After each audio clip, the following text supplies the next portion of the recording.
Deuteronomy 31. Passing the baton to Joshua. Moses was now 120 years old.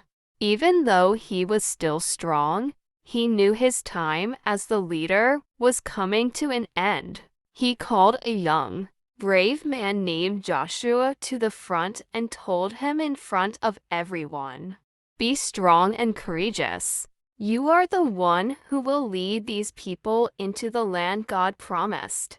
Moses reminded Joshua that he didn't need to be afraid, because God himself would go before him and would never leave him. Moses then did something very important.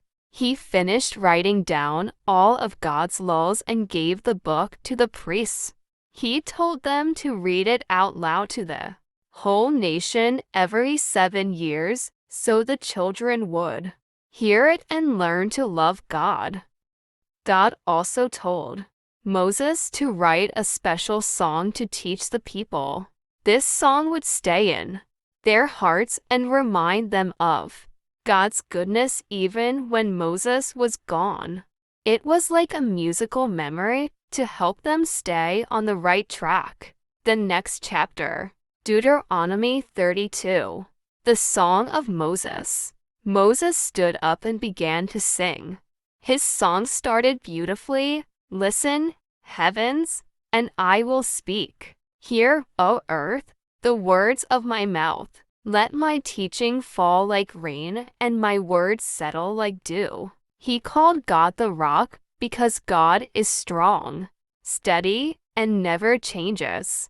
The song told the story of how God found the Israelites in a howling wasteland and guarded them like the apple of his eye, like an eagle that spreads its wings to catch its babies when they are learning to fly. God carried his people.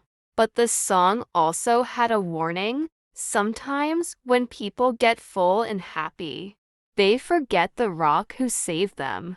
Moses sang this song to remind them that God is the only true God.